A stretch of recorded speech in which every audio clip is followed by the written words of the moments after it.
Okay, so sorry about that. This is probably going to get a little disjointed now, but I'm having a bunch of rock hauled over here today to the range. And I had to go out, and it's that time of day. I had to go out and shut off the truck driver and get my tickets. So anyway, we were talking about, I want to clarify what I mean. When I use the term mechanism, I sometimes feel like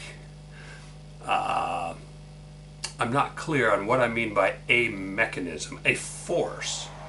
There has to be a reason for things to happen. There has to be a reason for a bullet, for instance, to be blown over by the wind. And it's not the wind blowing on the bullet. And through the years, there have been a number of things. The military, to this day, the Marine Corps snipers are taught that bullets roll on the wind, as though somehow they're spinning like a fastball thrown by a pitcher, or a curveball thrown by a pitcher, or a basketball that's got a lot of whip, or a pool, or any number of things. You can show that effect all day long. And so that bullet is spinning, and it's generating an eccentricity in there, but that all completely and totally, absolutely wrong. I'm not going to call it BS, because the Sergeant of the Marine Corps has one job: teach you how to kill stuff, teach you how to hit stuff at distance. The why is completely irrelevant. But of course, just like in flight school, they teach flight mechanics, and they teach certain things wrong, because it's better.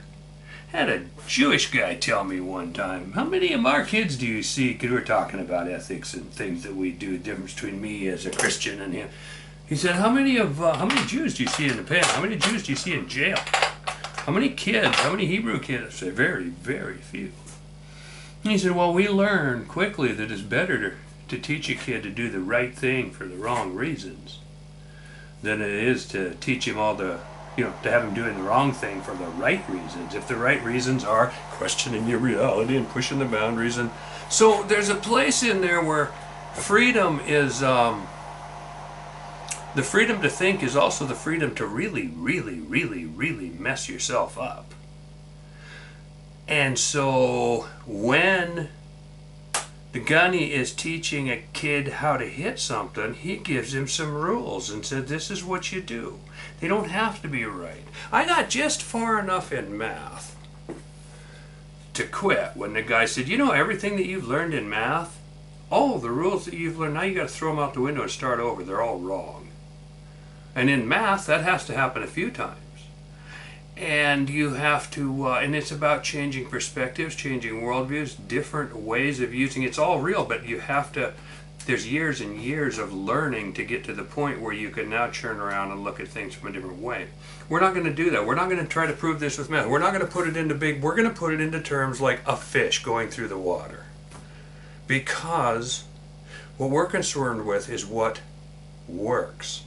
That does not mean that we're going to go shoot and test empirically. No, we're going to show you that there is a mechanism. But let's go back for a minute. Let's go back to that. I keep touching on this idea. I just filmed myself down on the range, setting up my targets, and I showed off my D-Lyre.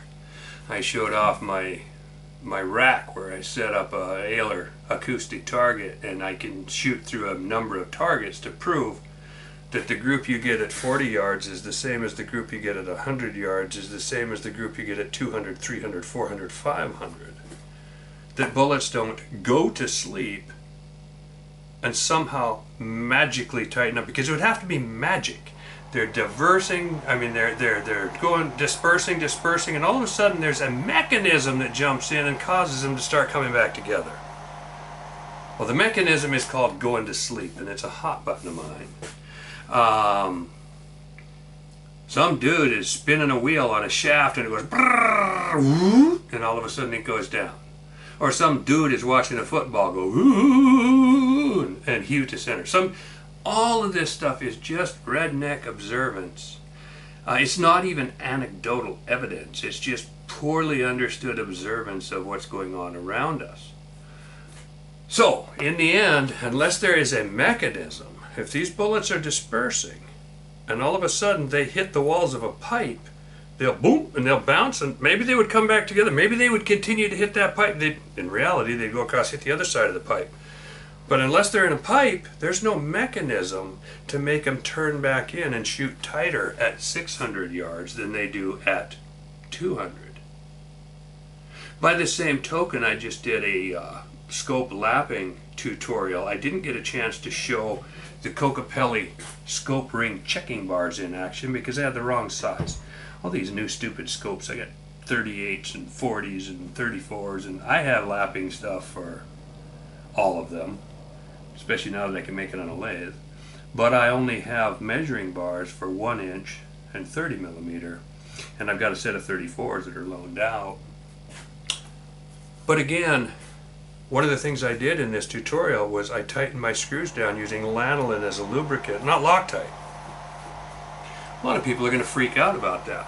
Well, but for a scope or a screw or a threaded joint like a barrel joint to loosen, there must be a mechanism. There must be something that can do it. In the case of the barrel joint, it's the pressure inside that can overcome the stretch and tension you put into that threaded joint, overcome it, and it can move over and reset. When it comes to the scope screws holding the scope cap down, there is no mechanism. Even though that scope is hitting hard, by the time you figure the weights and the distances and the dispersions and the number of screws, and even with the wicked vibrations that go on, there isn't a force there that is stout enough to actually stretch the inclined ramp, the inclined plane that is the screw, and then snap back out of the way and allow the screw to work its way loose. There are I've noticed situations in pumping stations. Up here at Bonneville Power, they had big old bolts and stuff on the wall that were falling off and hurting people. And the stories about how they fixed them are fantastic. Welding, for instance, didn't work. Tighten that there big nut onto that shaft as hard as you can get it and weld a bead around it, and it will bust and fall off a week later and kill some guy 20 feet below. So, but the mechanisms are well understood, and in the end you have to overstretch the bolt. In the case of a head bolt failing, you've got this tremendous pressure inside of the engine pounding upwards on those head bolts. You use old head bolts, or if you don't stretch them correctly, you have to actually, when you tighten down a head bolt, it's got one stretch in, and then it's got to stretch and then hold like a spring. And no matter how much pressure and power you put to that motor, how much you make it knock, detonate, whatever you do, if it starts to stretch the bolt high enough, it can blow a head gasket. It doesn't work the bolt out. But there are places in drivetrains where bolts work out. When it comes to mounting scopes, as long as you can stretch the screw properly, putting it into place, and keep tension on it, and lubrication does a good job of doing that, there's no mechanism for the scope coming loose. Since I've started greasing scope screws, I don't have a problem with them coming loose. But that's because I've worked around and come up with something for the mechanism. Spindrift has a mechanism, and it's very, very real, even though it's hard for you to find. But once we understand wind drift, then we can begin to understand spin drift. And here's one that I want to leave with on this particular video before I start trying to show how this stuff works. One of the things that any bench rest guy will show you or tell you is that if the bullseye is right here and you've got winds switching from this direction to this direction so that you get bullets printing way over here and way over here, those bullets will form in a line such that, from your perspective, those bullets that are blown to the left will hit high, and those bullets that drift to the right will hit low. And with a truly accurate firearm, it becomes obvious that this is true. This is not imagination. That even though horizontal is right here, and the wind should make your bullets go back horizontally, it doesn't. The wind actually makes your group form at an angle like this. It just does. The reason it does that is tied into the exact same reason that bullets drift off wind. I said I was going to leave you with this, but I'm not. I'm just going to throw this out. I'm going to tell you why bullets are blown off course. Because they're not blown off course. But if you... This is probably going to generate more questions than it does answers, but hopefully maybe it'll stimulate some of you to go read some ballistics text and go read and learn more about this, because I'm going to have to go just a little further than I'm comfortable with. But basically, a bullet flying through the air toward the camera, if the air is completely still, it should pretty much fly with its nose pointed in a straight line. Now because it's spin stabilized, it doesn't. It's the nose is constantly trying to precess out of a straight line and then nutating back into a straight line. To observe this, go spin a top, and just before the top stops, it'll be spinning, and then as it starts to lose stability, it'll go, "Ugh," and then it'll come back to center, and it'll go, "Ugh," and then it'll come back to center. Okay, bullets are doing this when they leave, because they leave, and this is where the inbore yaw may or may not damp out. But even if you throw a bullet out, push a bullet out completely straight, it's still going to pop a little bit at the muzzle. In reactance to the air and in reactance to its base pressure, it's going to throw a little bit, and it's going to probably throw somewhat, have some yaw, and that will tend to damp out. Now, equating that yawing to group centers is where the mistake happens. There's no way that a bullet is going to, just because it stops wobbling, that it's somehow going to hew toward the center of your target that's down. It doesn't know there's a target down there. The whole idea is just stupid. And this is why these videos are about. Please, people, think, think, think. Don't, somebody can say something, you make a bad preposition, a bad supposition, you can convince people that the world is flat. Well, since the world is flat, once the world is flat, now all of a sudden we can have all kinds of crap happen. But the world's not flat. And the simple fact is that whatever your eyeball's seeing through this scope, and there's a target down here in the distance, this bullet is completely unaware of all that. The fact that it's going to somehow magically hew back to some mystical center line, the whole concept falls apart on its face when you realize. But that doesn't change the fact that this same bullet, when it gets pushed with a crosswind, does end up off to the side here somewhere. It does turn. But you got to remember the fish thing. I'm going to have to draw another picture. I'll try to leave this one in here just because it's here.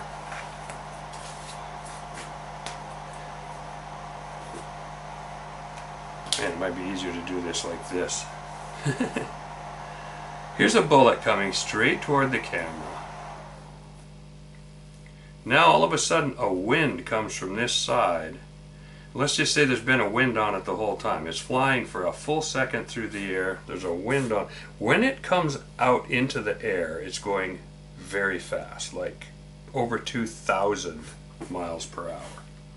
So it's got a 2,000 mile per hour headwind on it. It has a wind of 2,000 miles per hour on its nose. And it balances on that 2,000 mile per hour headwind. Now, it's driving along and you add in a 10 mile an hour crosswind.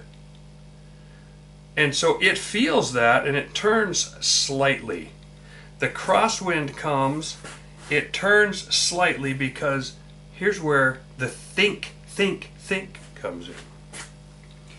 If the bullet does not balance, if the fish going up the river loses and doesn't balance, it tumbles and falls back down the river. It has to stay following that current and reacting quickly. If it doesn't, it tumbles. The river takes it and it goes away. Bullet is the same thing. For the bullet to make it to the target, it has to, number one, not blow apart. Number two, remain stable. If it starts to tumble, while it may still make it to a closer target, it may keyhole, it may hit siders, it may do all kinds of things, but it will have lost its stability. And it's not a sometime thing. It either does or it doesn't. Once a fish loses its stability, it has muscles. It can go back down, burn downstream, regroup, turn around, spin around, come back. Bullet can't do that. Once a bullet tumbles, it's all over. It's done. So, since the bullet is stabilized by what it feels on its nose, if what it feels changes because of a side wind force or vector or whatever you want to call it, when this wind comes in, it has to turn a little bit. So now it's flying through the air like this. It still has this velocity toward the target. You gave it this velocity.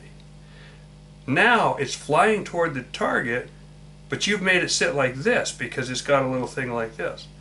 The wind never blows here. In fact, the shock waves come back off the nose of this bullet very steeply. You know, depending on velocity. Go watch Smarter Every Day, YouTube people. If you're watching this, then do yourself a favor. Go watch Destin's Smarter Every Day, his Schlieren series, where he photographs the shock wave off the front of a bullet. But let's go back to this. I'm gonna rip this off and put it away because I might have time to make this at least give you something to think about. Here's a bullet. It has a velocity. Now, velocity is speed and direction. It's not just speed. Speed is anywhere. Speed and direction. In a perfect world, this bullet wants to go right through and hit a target down there. But as it's headed this way, it gets hit with a crosswind, which makes it, that crosswind makes it turn because it has to balance on what it feels.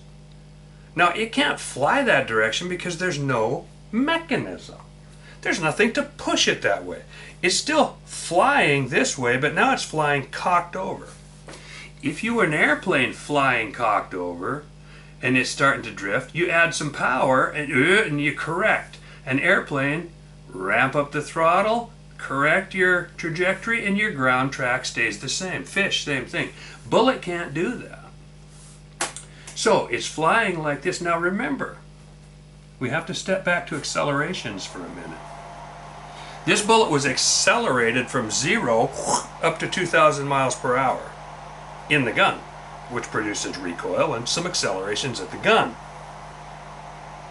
Now that it's left the gun, it's flying through the air and its acceleration is negative because it's got this 2,000 mile per hour wind coming at its face.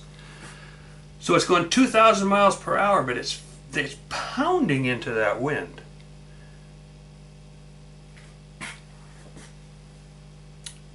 That means that the greatest force on it is its deceleration. It's accelerating, it's backing down. And the reason it backs down is because it's got a compression going up here and a vacuum going behind the tail. It's falling back into that vacuum. It's being pulled backwards. So now this bullet is flying straight toward you, and it has a turbulent pocket called base drag. This is a drag function. It's pounding along and it's got a drag behind it. Now all of a sudden the bullet turns to face this new wind vector, and that drag function, like a reverse sucking rocket engine, the suck moves over here and it's flying like this, and the suck sucks it downwind. If it were an airplane or if it were a rocket and it felt the wind change, it would push some more rocket fuel out and push and then continue on its track. But since it doesn't have any, all it's got back here is a big sucking hole. Base drag sucks behind it, and it's the single largest force by far acting on that bullet. And it's directly behind the bullet. If you change the attitude of this bullet, it moves the suck over, so the bullet gets sucked downwind. It drives itself, its own deceleration drives it downwind. And because it's a decelerative force, if you fire a 50 caliber or 60 caliber muzzle loader bullet out across the prairie and it takes 3 seconds to get somewhere, but it doesn't lose as much velocity because it doesn't suck as much, it won't drift as much as, say, a 22-250 that starts out at 3,600 feet per second, but it slows down quickly and it's sucking like a maggot. And because it's sucking so hard, it gets sucked off. If you're out shooting the buffalo in South Dakota, the steel buffalo at 1,200 yards across the lone prairie, you got a better chance with Billy Dixon's old musket. It's not a musket. Billy Dixon's gun was far from a musket. It was a breech-loading Sharps, of which I have 4. I love them. But Billy Dixon's old Sharps at 1,200 yards would kill you dead. 22-250, not so much.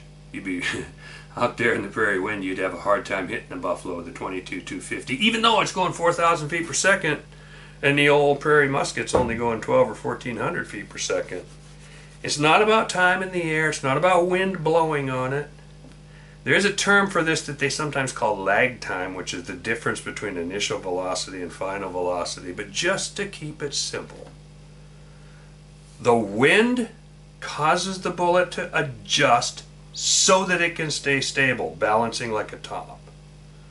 Because of the big sucking base drag moving over, it then gets sucked downwind by its own base drag. The drag of the bullet sucks it downwind. So that's a little more than I wanted to put on this video, but I guess I felt it was hubris to plant the seed. And we will then talk about, in another video, how that ties into spin drift, how that ties in, what the mechanism is for this right here, which is an incontrovertible fact. You get a bench rest gun, you're going to see this. You're going to see all kinds of things. Get a bench rest gun.